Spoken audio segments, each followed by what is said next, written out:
Hello, I'm Jane Robertson, the Content and Communications Director for Frog Systems, the creators of the Wellbeing streaming service, Ashia. Welcome to this partnership roundtable with Workplace Wellbeing Academy, which is designed to bring a fresh perspective to your approach to employee wellbeing and the value that equity, diversity and inclusion can bring to your organisation. Our expert panel is here with me today to explain why they believe that ED&I is critical to your bottom line, where and how it can add value, and how to measure success within your overall wellbeing strategy. So without further ado, let's meet our guests. Tree Hall is CEO of Charity IT Leaders, an organisation that supports technologists working in the third sector to improve efficiency and productivity. Tree had a diagnosis of autism and ADHD in her late 40s, and this has made her even more passionate about supporting people from diverse backgrounds to thrive in the workplace. Tree, thanks so much for joining us today. Thank you for inviting me. Delighted to be here. Great stuff. Shireen Ali-Khan is a communication and engagement specialist. She is the Intersectionality Lead for Women in Transport, a not-for-profit organisation that empowers women working in the transport industry. Shireen, hi, and thanks for coming. Great, thank you so much.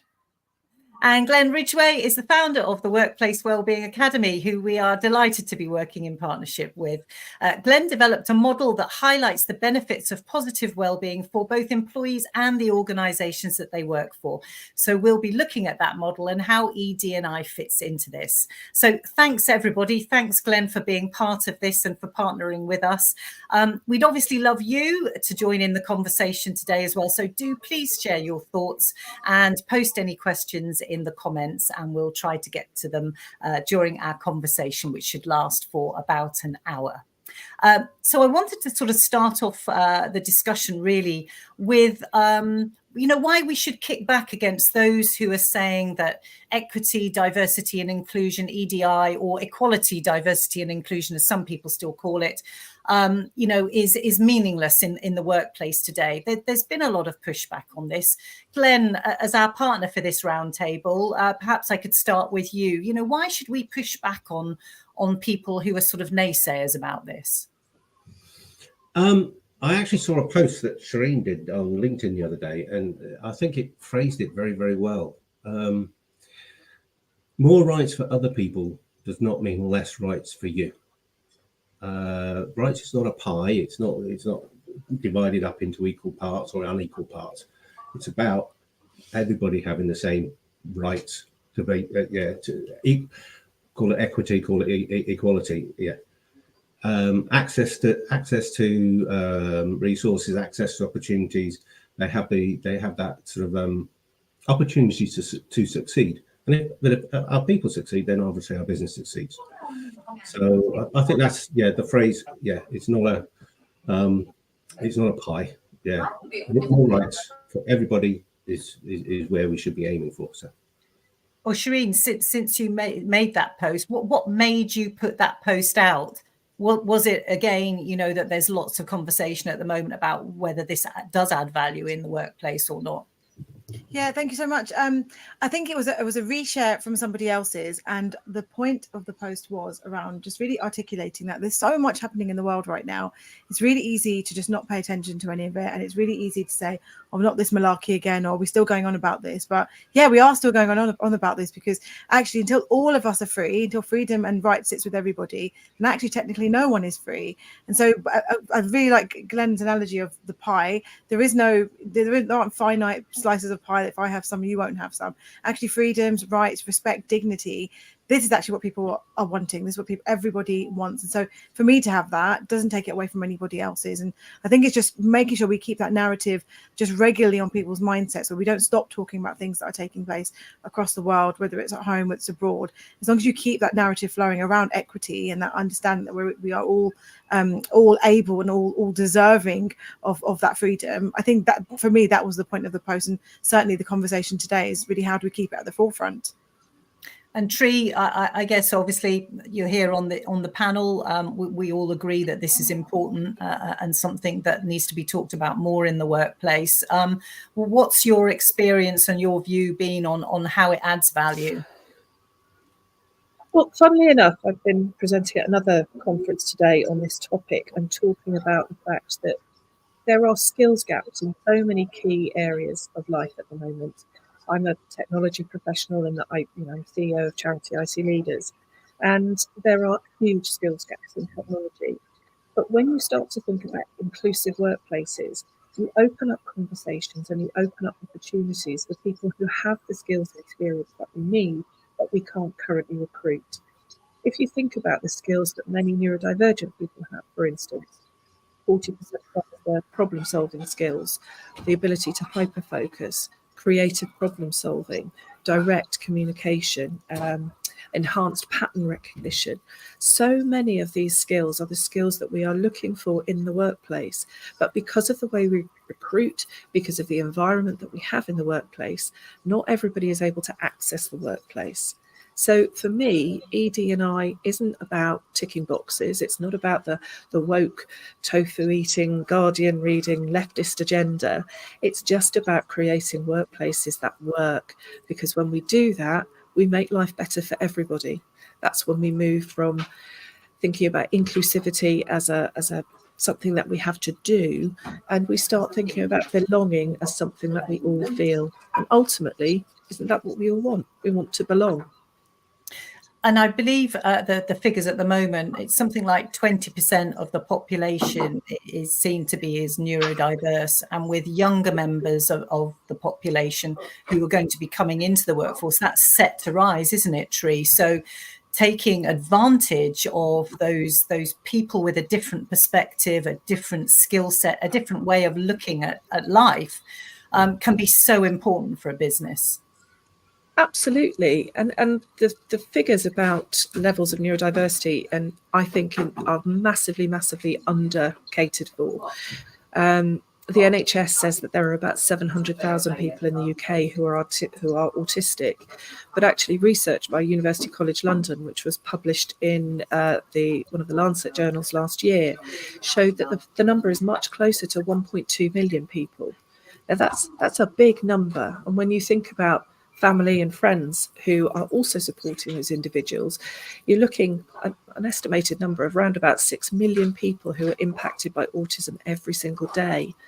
But shockingly, and I think this really is shocking, only around 30% of autistic adults are in any form of employment. And we're talking any form of employment, whether that's 0 hours contracts, part-time work, temporary work, seasonal work, let alone in high-profile roles. And that's one of the reasons why I am so open about my neurodivergence and the fact that I'm a CEO of an organisation.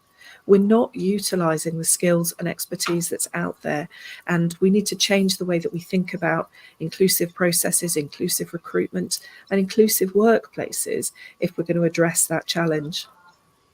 And when your diagnosis, which came in your sort of late 40s, did you change your approach to work because of that diagnosis? I'm just interested to know whether, running your organization, whether having that diagnosis then made you maybe realize that maybe you hadn't been as inclusive as perhaps you feel that you should be now. I'm interested to know whether that's changed your perception at all. Well, getting my diagnosis certainly changed the way that I regard myself. I've spent most of my life feeling like I'm a deficit, that I'm deficient, that I can't do all of these things that other people seem to do without any kind of effort or thought.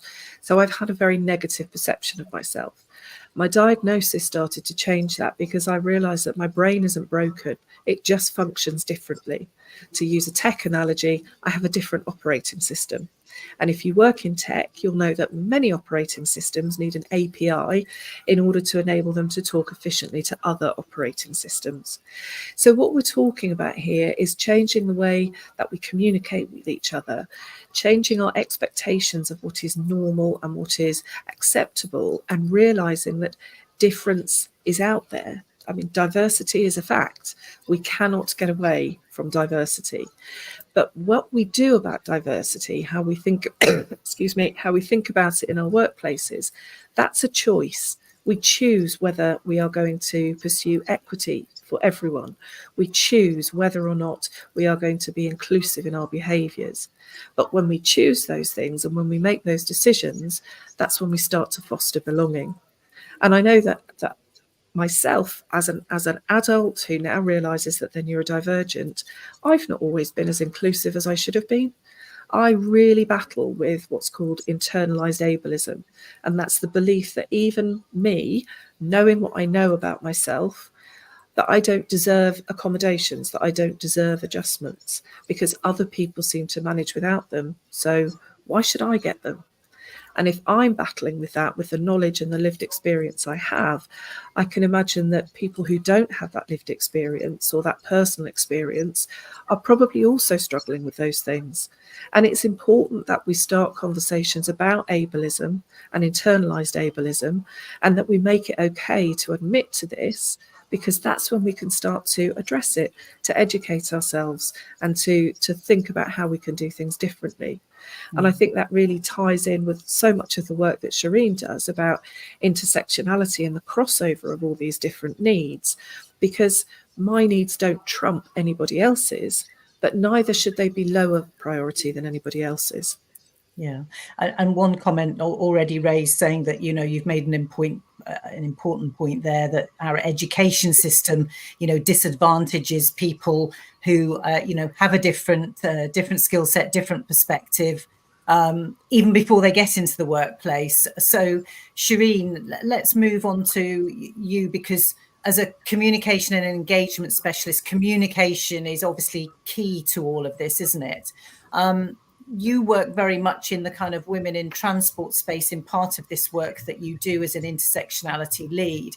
But can you just explain sort of how the different experiences of people in the workplace can be brought together to sort of add value to a business, rather than being seen as a detriment and something that, you know, is going to be a cost to a business? Yeah, thank you. Really great question. I think it depends on where people are coming from into this agenda, and so you will either see differences as challenges, or you will see opportunities in them. And I think that depends on your own intersectionality and your own, you know, Tree, as you mentioned, your kind of internalized ableism. I think we all have that of some sort within kind of all biases. And I think the more we have storytelling opportunities, and that's the way the work we're doing with women in transport is unfolding, is actually sharing the stories of people, because there's no way that you can have everyone's lived experience. You can have various realms of lived experience, but we just know that no two people are the same, and some of those things might sound really obvious, but actually, do you really think about that when you're speaking to other people, that your experience is just not going to be a cut and paste of someone else's? And putting that into the workplace, women in transport, you know, we're not an employer, but what we can do is really showcase what some of that lived experience looks like and how it presents itself back in the workplace. So what are those barriers that are stopping women in particular from progressing either to C-suite positions, perhaps, if that's where they want to go, or elsewhere in any other progression, whether it's sideways, upwards, etc. What are those barriers that present themselves? And usually it's life experience. So motherhood's a really tangible one that I think a lot of people get at the moment. And we've just launched a white paper recently on the motherhood penalty, just really understanding what are those barriers to mothers, but then widely to families, and that includes all types of parents, because it really is the wider story. But by enabling that first kind of woman's story and that mother story, you can then unfold and see where are all these opportunities for people to drop off the workplace. Tree, you mentioned earlier about actually just getting stuff done, and I wrote down here about performance. All we're doing is helping people to perform and to thrive in a way that, yes, works for them, yes, works for the business, but without storytelling and without being really explicit about what those needs are, then how can you do that? And we think through telling the stories, through lived experience, whether it's a podcast or a book club, whatever it might be, but by presenting that opportunity to speak to people who've been through those experiences and to tell you explicitly, this is what's happened at work, this is what could have happened, this is what should have happened, because we always like to leave ourselves in a space of hope. So we say, what can tomorrow look like? By doing that, we're giving industry really tangible things to take away with, here's the 5 things that you can do to make your environment more inclusive. Interestingly, you know, you're an intersectionality lead for an organisation, a not-for-profit, Women in Transport. Is there a sort of dichotomy there, because you're focusing on women and yet we're talking about intersectionality, where we have to kind of consider all aspects and all people in the workplace. So I wonder how you kind of resolve that.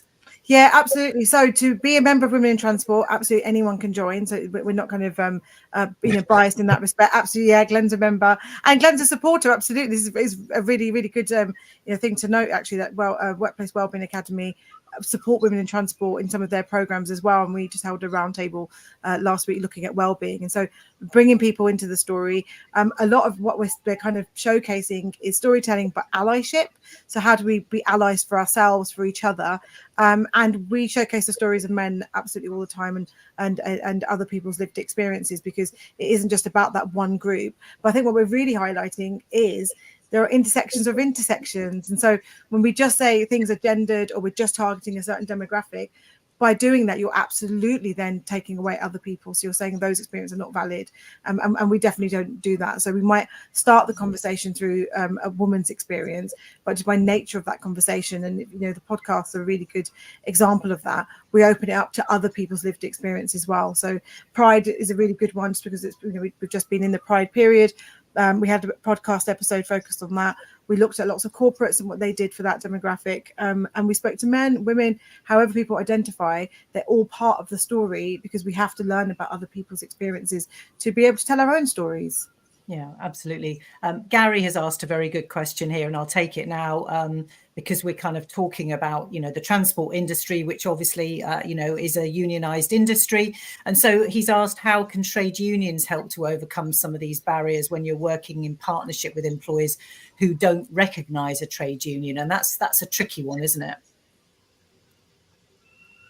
I think the answer to that is yes. And the answer, and I was hoping, it's a difficult answer. It's a difficult question to answer, really, in terms of you need to be working to how do we pull everybody together so that we're all working in the same direction, and be it trade union, be it a trade union body or an organisation without trade unions. I think it cuts across that.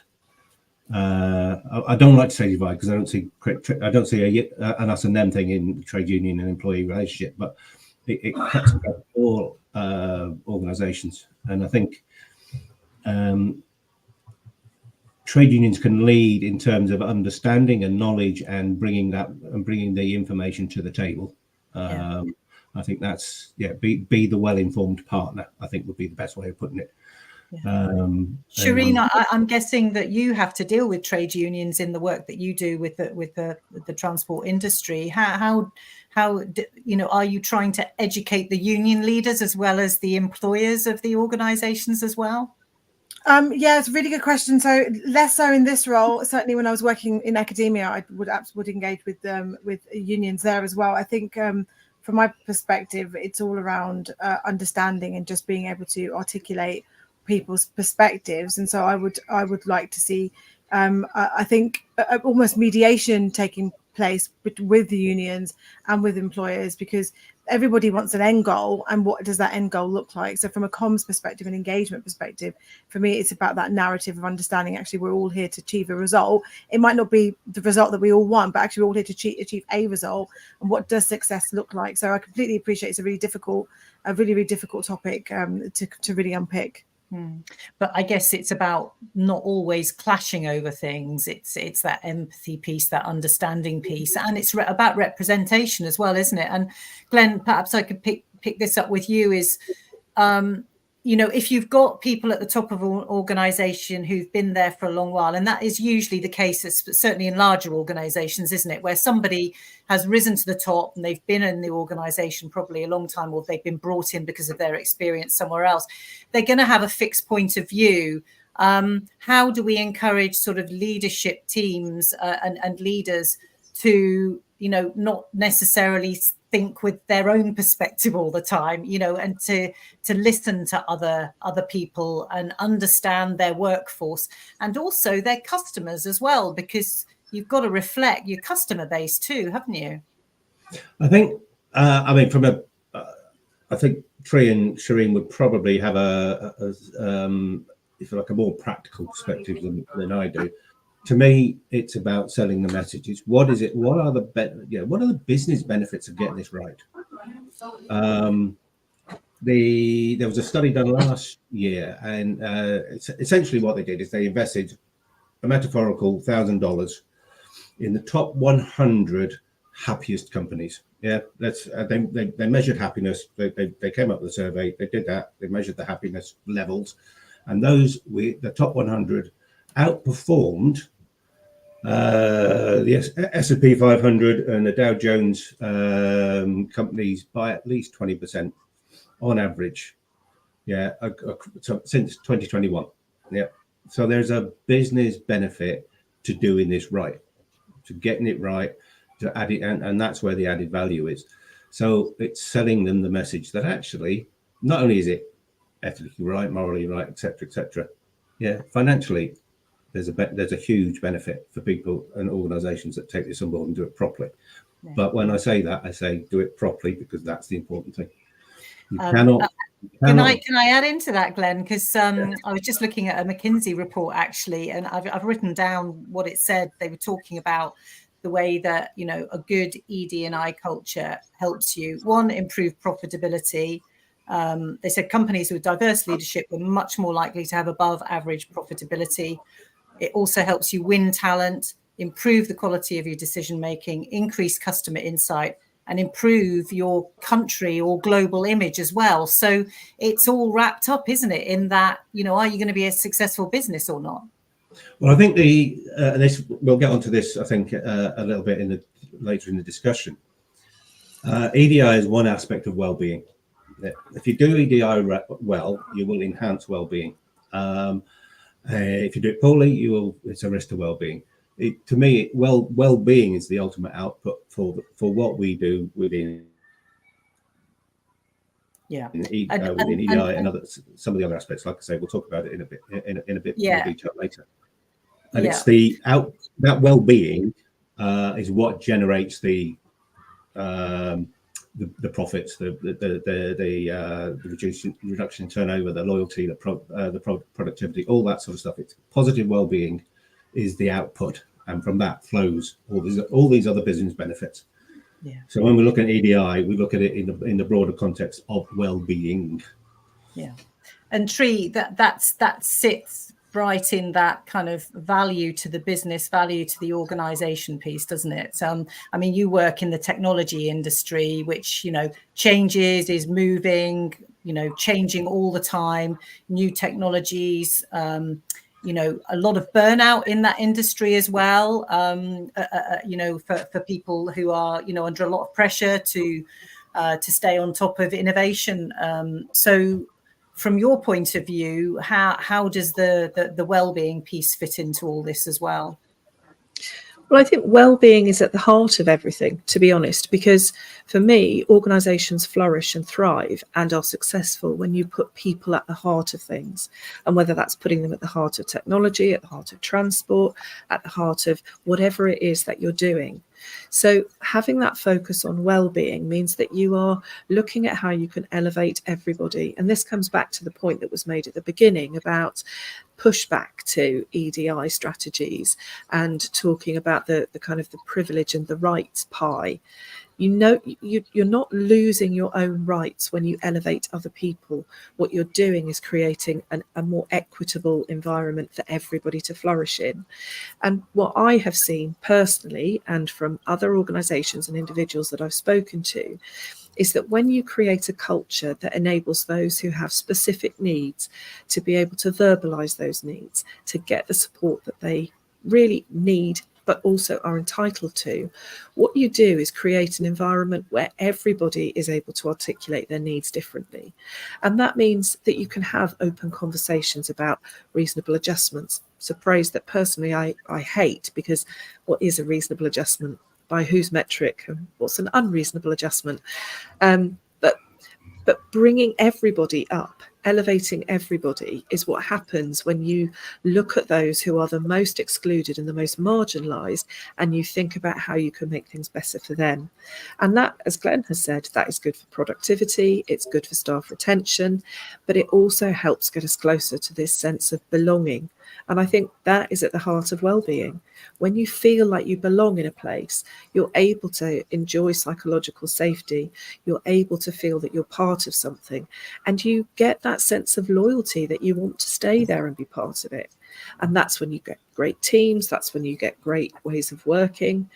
But that doesn't come when you have rigid expectations based on neuronormative expectations of how people communicate, how people interact with each other.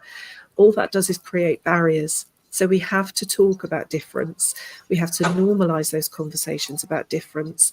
And we have to make it okay to be different, because it isn't always okay to be different.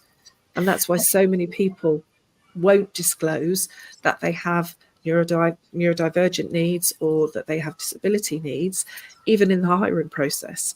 But if you can't disclose then, how could you disclose when you're in the job?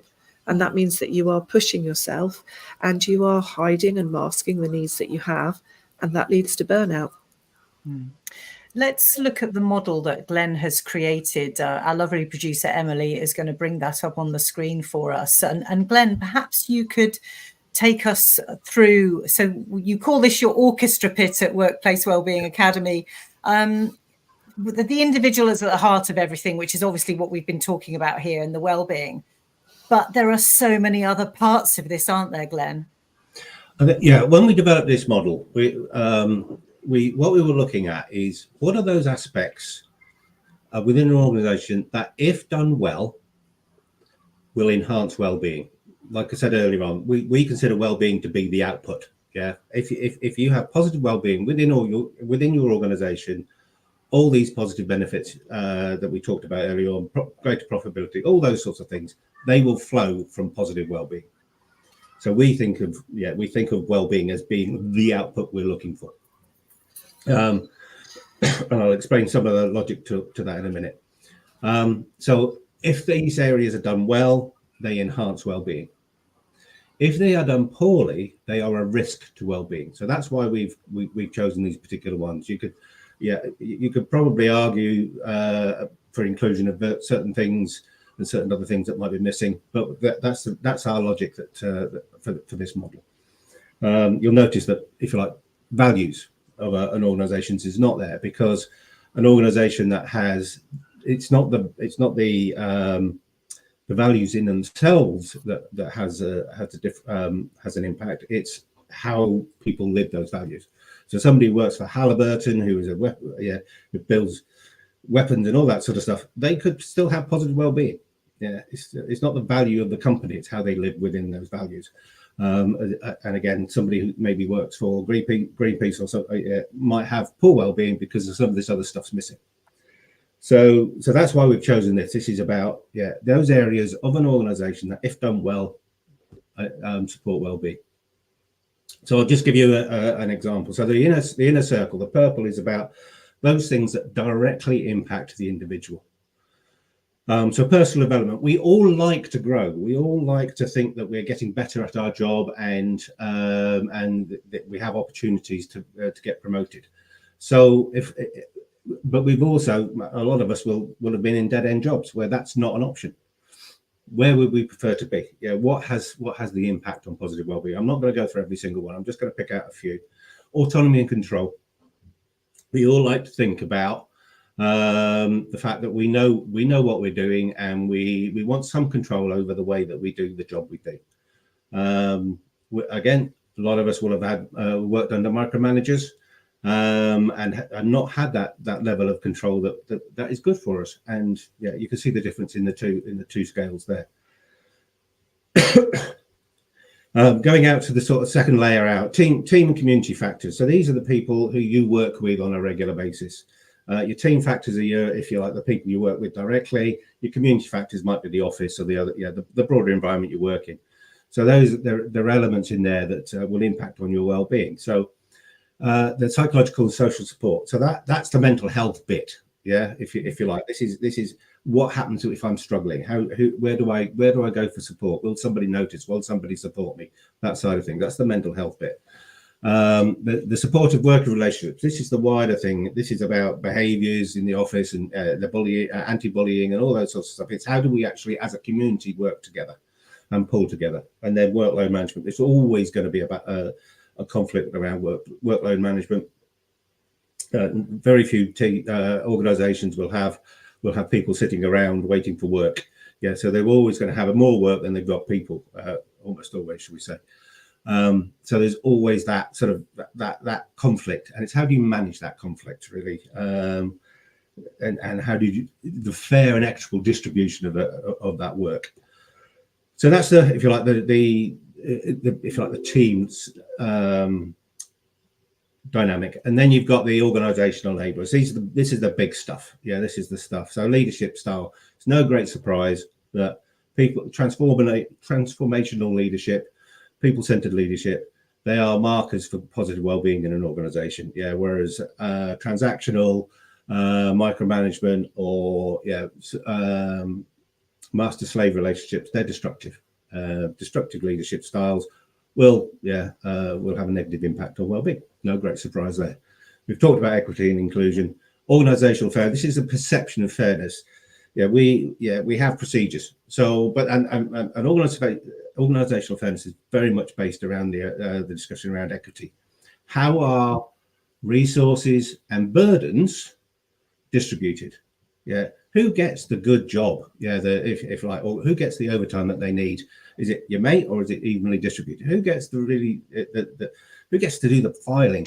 And then so, is it always the same person? Do you always get it, or are the burdens equally shared out? Those sorts of things. So it's the perception of fairness within an organisation in relation to pay, promotions, opportunities, all those sorts of things. So that's if you like, that's a broad outline. There are some that cut across all of those. Physical health and safety. It's very difficult to feel positive when you're worried about whether you're going to trip over a cable or something's going to fall over your head. And most people do a pretty good job around that. Communication is, as Shireen will can attest, is important at every level. Do we know as individuals how to communicate our needs? Yeah, and again at organisational level, are we able to communicate what is important, what are the values, what is the mission for this for the organisation? Psychological safety, again, it goes down to the what Tree was saying earlier on. How do we encourage people to be able and enable people to be who they are, to contribute, to take interpersonal risks, to make mistakes and not be criticised, all those sorts of things. Do it well, you're opening up the floodgates to well-being. If you do it poorly, it's a risk to well-being. So that's why we put the model together. Yeah, and that's why, like I say, I think the equity, diversity, and inclusion part of this is the reason I think we talk about that today as an example is that it is core. It brings in some of these other areas. Organizational fairness. How do we treat people who are neurodiverse? Yeah. How do we communicate? So, Tree, correct me if I'm wrong. I was just going to bring in Shireen actually on the communication part. Shireen and Tree, I'll come to you in a second if that's okay. But there is this sort of approach where we've told somebody something once, we've put in this policy, we're all going to be inclusive and fair and respectful of each other. But if you don't re-communicate and keep on communicating, then the policy is going to fail, isn't it? Yeah, absolutely. And we often think, well, we've done the policy, so why doesn't everyone just get it? And we've done it. So we've communicated it, as you say. So everyone should just be acting according to the comms that went out. But you're right, people don't read communications often. They don't listen to communications often because they're doing other stuff, especially if you've got frontline workers or you've got hybrid workforces, which won't always be online at the same time. There's lots of factors to take into play as to what is good comms and what is wide-reaching comms. So you definitely want communication that hits all the different channels and all the different things that are possible for you. Just one of the reasons will be people have different learning styles. But there is an adage that I think it's 7 times or something like that you have to say something before someone actually is acknowledged that it's a message. So don't ever just rely on the one piece of communication that's gone out.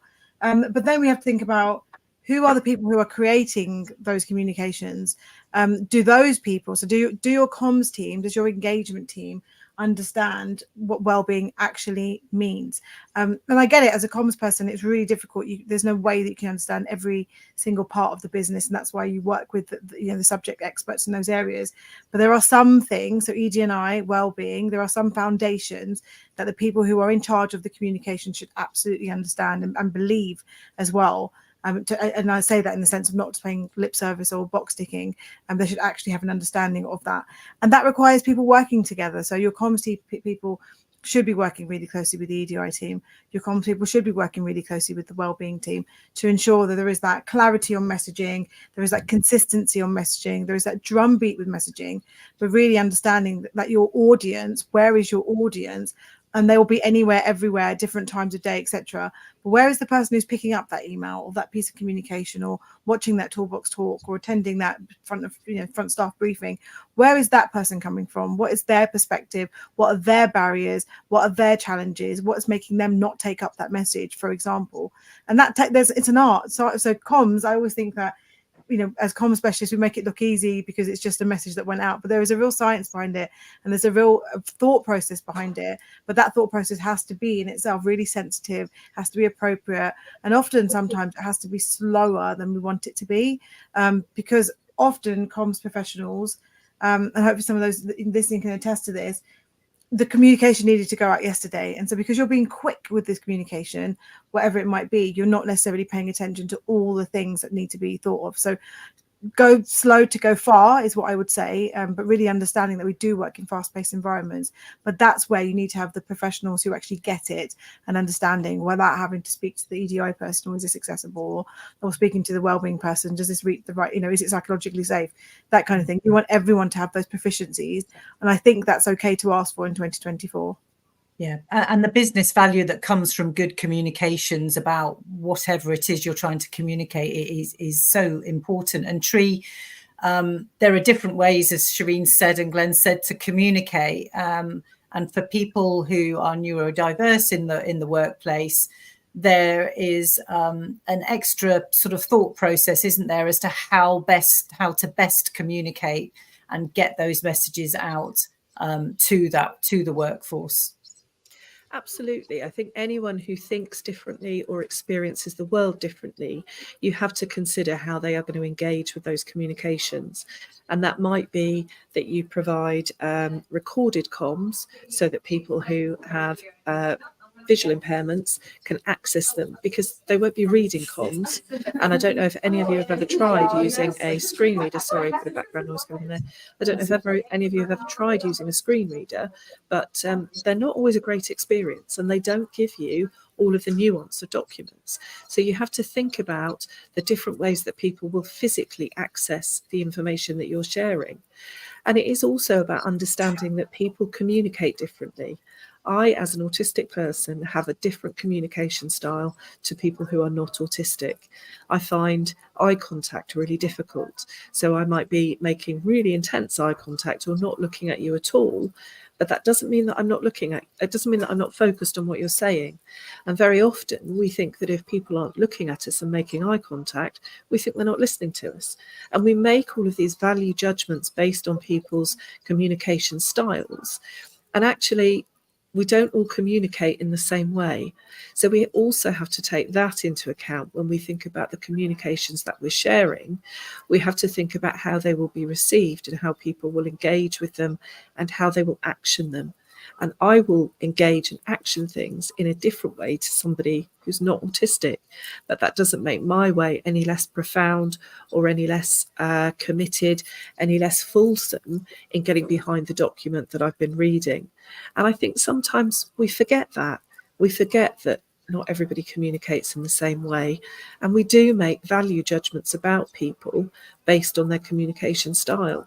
And when we do that, that's when we create exclusions and we create barriers.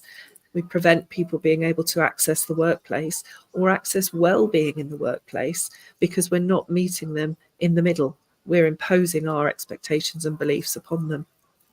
Shireen, you've done some work with Google and also NASA, I believe, with their ED&I team. Can you tell us a little bit about that? And do you feel that here in the UK that we're kind of a little bit behind the curve on this? Yeah, thank you. So the work with Google, I did a piece of work with them last year around mental health, where they were talking about how does intersectionality really kind of tie in with mental health. And another piece of work that I really want to talk about is the I'm Remarkable campaign that they've run, which is an international thing. And initially, it was an internal program that Google ran for just women in the workplace. It was initially very targeted at women, and as they started to run the program, they realised, oh, actually, not just women suffer with these things like imposter syndrome or struggling with articulating your personal successes. And would you believe it? Actually, lots of people struggle with that. And so they really kind of unpacked this and said, number one, there should be a campaign that not only Google people can run, but kind of Google trained facilitators can run. So I'm a Google trained facilitator, but actually shouldn't just be for Google, should be everywhere. And so they've got facilitators all across the world, which is really part of a big movement. And I ask people, have a little look on Google, or other search engines are available, but have a little look, you can find it. And on the Women Transport website, you can look there as well. We run sessions there. But the idea is that we meet with facilitators who really help you to unpack things around confidence, around well-being, around your own kind of personal achievements. And these are things that massively tie into, regardless of your kind of demographic or intersection. People do find it really hard to talk about how they're good at stuff, and then how do you sell yourself in the workplace? How do you go for promotions? An example that I always give in the training session is that I remember going for my end of year PDR type review thing, which was linked to my bonus. And so it was absolutely the opportunity where I should be cheerleading my own work, should absolutely be shouting about my own work, because it was directly linked to my pay rise and bonus. And I remember sitting in that meeting, and my line manager, after I'd actually worked really hard in the new role as well, so there was multiple reasons to want to be proud of myself. She told me to not be too excited, and I just thought, if you cannot be excited in the meeting where you're supposed to be excited and champion your own work, then what chance do any of us have on self-promotion? And certainly people who have other, are from marginalized communities where we're, maybe culturally or other reasons told not to shout about your work, or, Therese, you say maybe there are times where you feel like you can't communicate in the way that the other person is expecting you to, because we create these norms. Actually, what hope do any of us have? So the Google work we do is around how do you, express your kind of good work? How do you keep your receipts, as people say? How do we do that where when those opportunities arise, we're not kind of floundering to say, oh, I did a thing? How do we kind of naturally and authentically, with our own voice, be able to say, do you know what, I did something and it was all right, it was pretty awesome? How do we do that within our own within our own gift? So that's the Google work. And then the NASA work, there's absolutely links to your question around, what is it we're doing here in the UK? Because, both these initially were American initiatives. So the NASA work is around them really wanting to ensure that they stick to their mantra, which is that space is for all. And so I've got a real love for, things kind of aerospace and aviation, and they want other generations to feel that. There's a whole economics there. We say transport, either transport in its widest sense. For me, it does include things around aerospace and all that kind of side of engineering and transport. But there is a whole economics there. There's a whole chain, and people are doing lots of work in that space. And so what NASA do is they invite EDI professionals to come along, and again, you've gone through a criteria. So I've applied for it, I've been interviewed, etc. And they ask you, is there space, is there stuff accessible? So you'll go through materials, you'll go through work things, and they have professionals from all across the world sitting in and saying, yes, this works because of this, and no, this doesn't work because of that. And to your question, so that was a bit of context, but to your question, both of those things, the Google work and the NASA work, it requires collaboration, and it requires being okay to have feedback, and it requires being innovative, to constantly be wanting to evolve and change, because people is at the heart of everything. Their needs will evolve and change depending on where you are in life, depending on perhaps a certain milestone in life, perhaps the news has happened, perhaps you're somewhere else, but we change. Each individual evolves and changes, and you've got circa 8 billion people on the planet. Their needs will evolve and change, and we can't do any of that unless we communicate directly to people. So firstly, you're all right, and actually if we get over that kind of sense of constantly making people feel that they're at a deficit, people are okay and people are different. And both those campaigns say that, but you can't do anything unless you collaborate with experts and say, I'm really open, tell me what I'm doing wrong here, tell me what I'm doing right here. And that's, I think, how you achieve progression. So I don't think we're doing that. I think we're quite closed with EDI. I think people that are doing it well are maybe not given the space to share with others as to how they've done it so well. And I think in general, the narrative, which actually ironically has come from America, to say, oh, this EDI is a bit much, isn't it? I think that is unfortunately really kind of setting home here in the UK. But we must look at context. We know we're in an election period. There's a lot that's happening that's telling people to not be EDI focused. And my question to people is, before I hand back to you, Jane, is that who does change actually benefit? And when you start asking that question, then you'll understand who is it that has the narrative that these things are not working? Because does that change actually put them in a slight jeopardy? Or does it actually enable them? And my gut would be that those people might feel threatened about their roles and not understanding that there isn't a cake and actually it's for all. Yeah, thank you, Shireen. Just to say that if anybody's got any further questions or comments, please do put them in the comments section and we'll get to those. And Glenn, I just really want to pick up on that because obviously you have employers coming to you for training. Do you find that the people and the organisations that you work with are becoming more open to this now? They're coming to you for help because they don't quite know how to get started or where to even start in their organisation? I think I'm just going to give a very brief history. I will get to. I'm not being a politician. I will answer your question eventually. My journey in all this has started my own breakdown in 2008, and when I had my breakdown, mental health, mental well-being, that was on nobody's agenda. So there was no real support there. There was only AP that eventually got access to, but there was nothing there. And when I came back, I started telling my story, and that's how I grew into this space.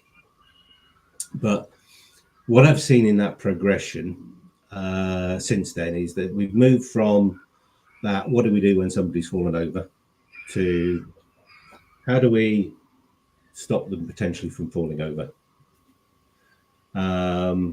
to if you like, a risk assessment process. In other words, what are the risks to well-being or mental health for the most case, and how do we minimize, mitigate, manage them? The conversation's now moving to, okay, that's all well and good, but is that really the question that we should be asking? It's how do we benefit from this well-being thing? How do we actually, and part of what we're talking about today is how do we move beyond the deficit approach to the benefit approach? Yeah, how do we make money out of difference, to put it bluntly? Yeah, people are different, and they bring different skills and different ideas to the table. So how do we actually monetize that difference to the benefit of the individuals, because their opportunity to contribute, and also to the benefit of the organisation as well? So I think in terms of where people are coming to us now for support, it's still at that, how do we mitigate and minimize? It's that risk assessment process. Yeah, how do we train our managers to look out to take care of the people if they're struggling? That's where the starting point tends to still be. We are starting to see some conversations in that, if you like, to move the dial towards how do we actually create this well-being space, this place where everybody can thrive? That's a slow move. But so to answer your question, most people come looking at still looking at the deficit approach, and it works. Don't get me wrong. If you take a risk assessment approach to well-being, you will identify those psychosocial risks, and you will do some stuff, and you will save money. Yeah, you will mitigate loss. What you won't do is make more money. Yeah. And you're not adding value to your organisation. You're not adding value, and that's the point. So I think we are getting to a point now where people are starting to, and I mean just starting to, think about and having those conversations. And things like this open up those conversations, and are needed much more. Yeah. Listen, thanks for all the comments, and thanks to Shireen. Somebody's there totally agreeing. There's a fear from many in leadership roles that equity means giving up some power and control, where actually you're saying, I think we're all saying here, that it's exactly the opposite. It's empowering your organisation and empowering the people to feel like they can be them at work, and they want to work for you, and they want to stay with you, more importantly as well, because we've got all this talent retention problem as well that we've got to think about. So I guess to sort of wrap up the conversation, one of the things that we were going to talk about really was this: how do you measure success? And Glenn, you've put very eloquently there that people, organisations are maybe not quite embracing the whole aspect of this at the moment. We're still stuck in that kind of risk management piece, but we're slowly moving to understand this kind of added value. But maybe we could sort of talk about that just for the last few minutes. Tree, how do you measure the success of an ED&I policy and a wellbeing policy in an organisation? Is there, it's a hard one, isn't it? It's a hard one to put your finger on, but perhaps you could kind of kick us off with some ideas. Absolutely. I mean, I've certainly got some thoughts on this. For me, one of the success measures is when things stop being a policy and they start being a way of doing things. If it's still on the page and that's where it's living, then it's not been a success. It's when people start to do those things as part of their general daily life in the workplace, that's when you've really hit success. And I think as well, success indicators are things like people being able to be vulnerable in the workplace, people being able to talk about when they've made a mistake, and we do all make mistakes, but being able to own that, to apologise. Allyship was talked about earlier in the conversation. Being a good ally doesn't mean getting it right every time. Being a good ally means doing what you can, recognising when you've done it wrong, and doing better next time. I would rather have imperfect allyship than no allyship at all. But to do that, we have to take these policies off the page, and we have to welcome conversations about difference. We have to make them normal to have, and we have to make it okay for people to be different. I mean, I will never forget, a previous boss of mine said to me that organisations are successful when there's enough grit in the oyster to create the pearl. And that has really stayed with me. And I think that's a lovely way to think about difference. If you don't have those different ways of thinking and being and those different experiences, your organisation is never going to be able to create the pearl. And that's what Glenn's talking about with monetising difference. It's when that difference is something that is creating and innovating and celebrating and enabling your organisation to do new and better and different things. And I know that's slightly wandered off the track of success indicators, but actually maybe just thinking about difference in that sense is a success indicator in itself, that you've started to see it as something positive. Absolutely. And Shireen, do you want to sort of pick up on that, this measuring of success? I love the idea of that oyster, by the way, the grit in the oyster. Yeah, thank you. So I think there are a few really practical things where you would look at your staff survey, for example, and actually really kind of get data from that. I would say get the data, don't just leave it in the staff survey. But I would say work with people who do this. So actually get experts in who can do the audits, who can go through and say, actually, this is what's working, this is what isn't working. You can have those interviews. I would say do that really authentically. And then I would say wider this tree, this body, things to what you were saying around what is the feeling within the organization. You can actually tell a lot through culture. And an example that I will give is during COVID, I was working with a client, and as you know, beginning of lockdown, if we kind of go way back there, it was nearly half a decade ago, but actually still kind of near enough to remember. I remember meeting with somebody who's part of the staff network, and they said that this is probably the first time that they felt comfortable to be themselves. And it was in a national lockdown where we didn't know. Remember how scared you were during that first lockdown, where you didn't know what was happening. You didn't know whether you had a job. You didn't know what it was that was going on. Second or third, we were kind of used to it by then. But actually, that very first lockdown, this person was from an LGBTQ plus community. And they said, I feel like I can be myself. And that was being locked down at home. And so if you take that feeling, that person was brave enough to say it. There was a whole, build up to collecting that data. But through that data, we had some really strong anecdotes of how people genuinely feeling. So work with experts, work with your comms team, get out there, speak to people. That's, I think, how you get your data, and that's how you get your success metrics, is actually by having that quality. But if you want quantity, if you want kind of more quantitative data, then absolutely through your staff survey and through retention and those things. But what are your exit surveys? I really start thinking about the whole process. I could do a whole talk on that, so I'll stop here. But there are some real tangibles that you can take away. And just to that person who put the comment in the chat, I would start thinking intergenerationally as well with all of this, because we've got people who absolutely are deserving of C-suite positions, but you've also got younger people coming in. With the first time we've got 5 generations in workplaces. There's a whole conversation there that we're not having at the moment, which is how do we genuinely support people through all of their life stages, and 5 generations, that's a real conversation to be had. Yeah, thank you, Shireen. And Glenn, perhaps I can leave it to you to sort of sum up then with the work that you do at Workplace Wellbeing Academy. How do you encourage the organisations that you work with to measure the success of what they try to do after they've been trained by you? What we try to do is we identify areas within the organisation that they're already doing good stuff in. And then we say, okay, what is it that you're doing well there, and how can we take that and apply it to some of these other areas that we need to improve in. So data is absolutely key. I've worked with companies that do this stuff because it's the right thing to do. But if it wasn't the right thing to do, because it's the right thing to do, and they will